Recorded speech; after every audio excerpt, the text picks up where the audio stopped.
Okay, I've begun the disassembly process of this engine. Let me zoom in just a little bit more here. And basically all I'm doing right now is I loosened up the exhaust headers. I'm just going to remove these two screws here. There's two screws that hold the carb body in place. So I preliminarily just loosen those intake manifolds. And I'll take these screws completely out because it's kind of you have to do kind of both at the same time. And then you get your carb off. And as you can see, this thing is got a linkage mechanism here so that both barrels open at the same time. So when I go to disassemble this carb, which I'm going to completely disassemble it, I'll be taking this little screw out here on both sides and pulling the barrel out and taking this linkage off and making sure that everything is clean and clean up the carb body itself. But if I take this off, I think you might be able to see the barrel in there, and both barrels look exactly the same. So that's basically all I'm doing here. I'm going to go ahead and shut this video off again now because there's really nothing new happening here yet. Okay, I just removed the left-hand cylinder, and I'm going to shine a light in here. This is more or less for my own, just to look and see what the general condition of this engine is. It doesn't look like it's too bad. Here's what the piston looks like. I guess I don't need to shine a light on that. The ring is free, I believe. Yeah, ring is free, light caramel color. Okay, so now I've already loosened this up. As long as I got the camera going, I might as well just pop this thing off here real quick.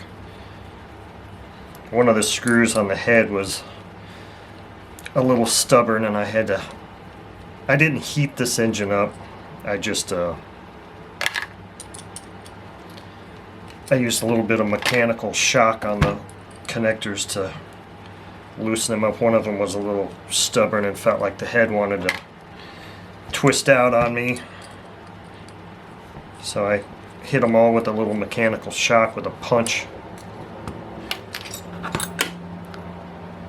and hammer, and it freed right up.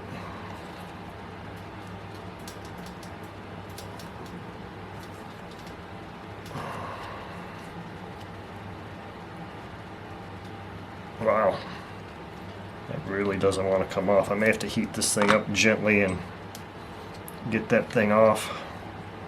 So this is not unusual stuff, and again, I'm not going to sit here and shoot video of all of this. So okay, I've got the other head off, and just for basically my edification, I want to just look inside here. So this engine does have some run time. I wouldn't say it's a ton. This cylinder looks pretty nice, or piston, top of this piston looks pretty nice, and the ring is, again, let's see, is it free? Rotates freely, yes. So that's freed up. You know, this engine may have a gallon or two through it, if even. So I'm to the point where I took that other piston off. Now, the thing that's interesting to me about this particular engine is it feels like it has been run fairly recently. Unlike Chuck's, which was completely dry, this one has got oil in it, and I'm trying to get this little retainer out of here, which is proving to be a little bit more challenging than I thought.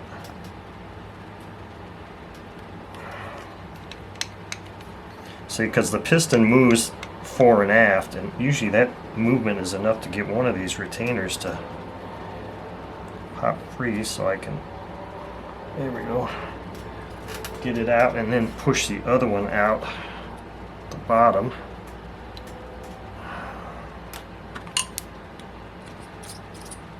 There, you don't want to lose those.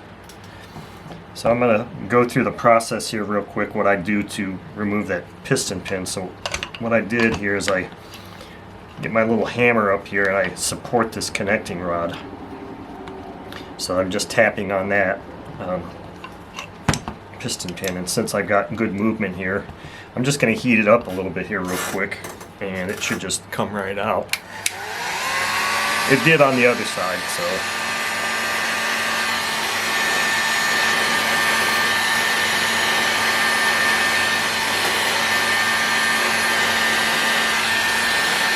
Trying not to blow hot air all over my hand.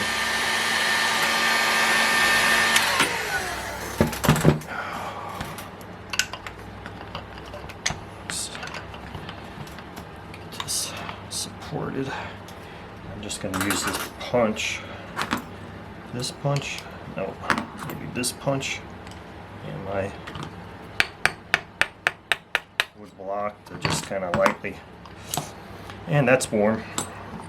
Just lightly tap that thing out. So there's your piston and pin removal. I'll just drop that in there. So I will turn this camera off, and once I get this rear cover off here, I'll turn it back on and show you this connecting rod arrangement. Okay, I've got this rear cover off, and the thing that was interesting about removing this is that one of the screws wasn't even really tight. So yes, this engine had just been run fairly recently, since everything was still wet inside. This is the part of the eccentric, I guess you want to call it, compressor. And if you can see here, it's got a portion here, an extension that engages in the rear of the connecting crankshaft. Or actually, it's not the crankshaft, it's the connecting rods. And that's what drives this. I'm not sure if I'm going to open this thing up here yet or not, but I want to show you this connecting rod. It's a single throw crankshaft. It's really, these bearings are really worn out. But if you can see closely here how there's a cutout, it's a circle, and then you've got a part that's flat and cut out. Well, that cutout piece coincides to so these connecting rods, there's one that's a dog bone, and then one that does this. Well, the left side here is the dog bone, and this one is going inside of it. So to get these things off, you kind of just pull them up simultaneously, and this connecting rod just kind of goes into that cutout, and you can just kind of get it up here high enough and pull. Come up enough to free this guy up. I don't know, or maybe I'm going up too high and I'm putting pressure. There we go. I was going up too high and I was putting pressure on this rod. So that's all there is to it, and then you just kind of pull that out there like that. So here's our connecting rods and how they fit together. So this one's always the left side, so that's going on that side, that's going on that side. And that's really all there is to it. So the next thing that I'll maybe show, well, not maybe, that I will show is when I pull this screw off, or these screws off here, and pull this compressor out. I don't really ever disassemble these things completely. I'll heat it up and oil it and clean it the best I can, but I don't take those parts out, the 4 little Teflon vanes. I'll show them to you, but I'll look and see if it's clean in there. But there is a bearing in there that doesn't appear to need to be replaced, because this thing spins as freely as I've ever seen, and I've been inside at least 4 or 5 of these engines before. But yeah, those spin nicely, but they also make quite a bit of sound. So I'll be pulling this prop washer off here, and very soon I'll have these parts ready to go to J, which will be nice. Now, as far as the heads go, I got to drop the valves completely, get those completely out, and take timing cam gear out of each of the housings and that type of thing. So that's your disassembly of a Saito FA-90T engine.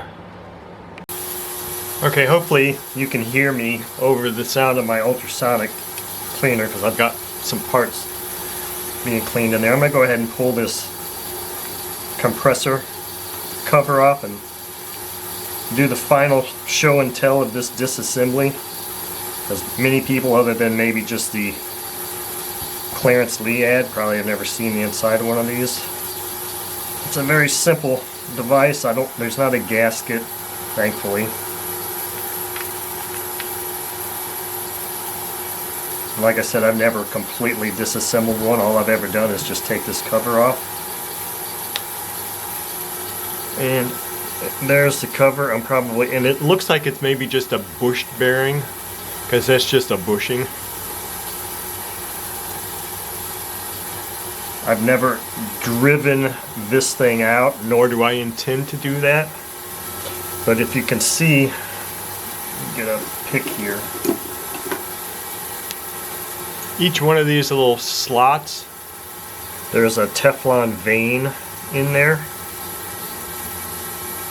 that as it spins, I think centripetal force, centripetal or centrifugal, I'm not sure which word it is, pushes these vanes outward like that, and they create a pumping action that circulates oil in here. Now what I'm going to do probably is just use,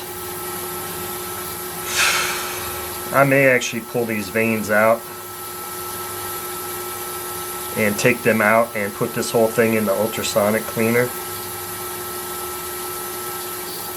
I just don't want to lose those things, because obviously that would not be a very good thing, because they certainly don't sell these things anymore.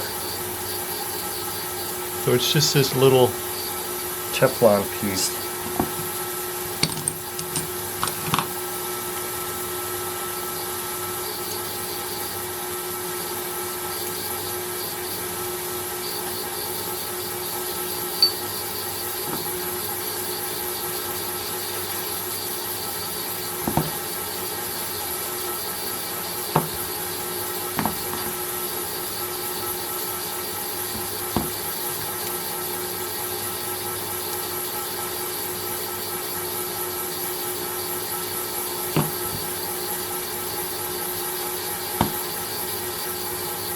Since I've got my ultrasonic cleaner going, probably just go drop this thing in there and get it cleaned up. So there you go. And as usual, this gasket never comes off. So that's another reason to soak it, to get this thing softened up so I can scrape it off. I'll put this cover in here too. But I mean, this thing rotates pretty freely as it is, so I'm not really concerned. I don't know that there's another ball bearing in there. It may just be a bushed bearing, but I'm not going to push that thing out or do anything like that to this. I'm going to put those vanes in here safely. The screws in my common. And we'll go put these parts in the ultrasonic cleaner. So that completes the disassembly process of this Saito 90T. Okay, I'm going to conclude this Saito FA-90T disassembly by just going ahead and pulling this carb apart completely. I've already taken the intake manifolds off and popped these O-rings out. Now the one thing I'm not doing, make sure those look good, is I'm not going to be taking the spray bars out, because I really don't have a means to do that. So I'm not going to take these off either. I'm going to take our air bleed screws out, because I'm going to ultrasonic clean most of these parts. Not all, most. The body for sure. So just popping these air bleed low speed screws out.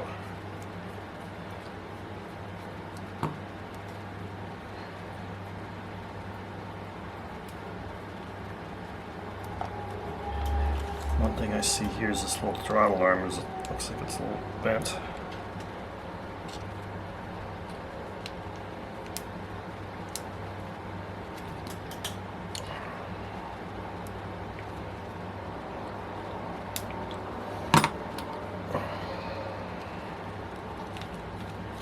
These two screws that hold this throttle linkage together are really short.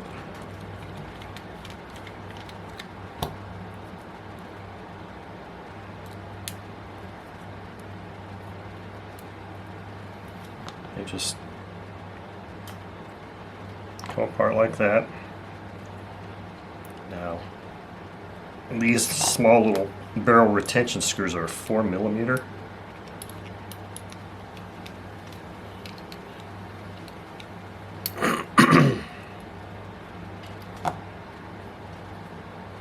They've got a little bitty lock washer on them, so you don't want to put these in the parts washer.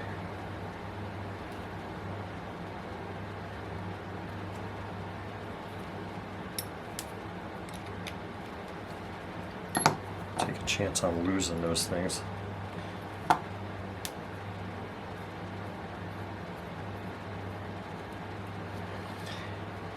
Now let's see here. I'm going to see if one of these carb retention screws is the right thread to just kind of thread in there and just pull these barrels out. See, that barrel looks perfect. I mean, it's got looks like it's got a little bit of oil residue in there, but you know, that can be cleaned out just like that.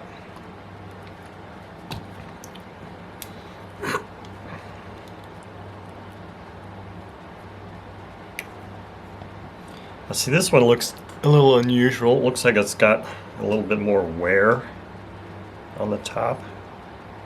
Not sure why that would be.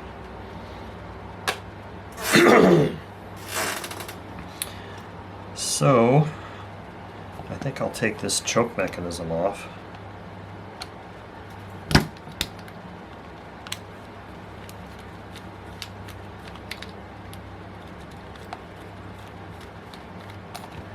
Again, very small screws.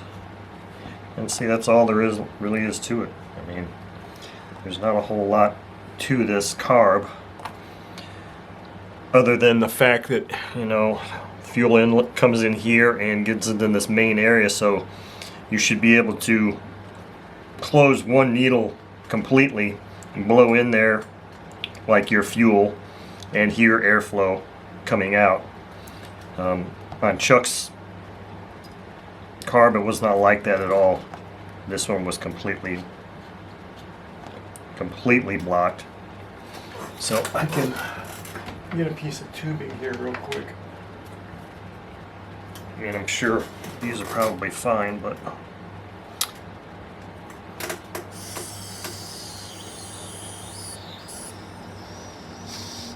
course it's gonna blow out because I've got the air bleed screws out too, but I'm not seeing any issues there. So I'm just gonna go put this carb body in the ultrasonic cleaner, clean it up. And I think I'll put these two needles in there too, just to see if any of this kind of crud there cleans up at all, or if that's just discolored. And then we'll be done. I mean, then I'll just put this all back together and we'll be done with this.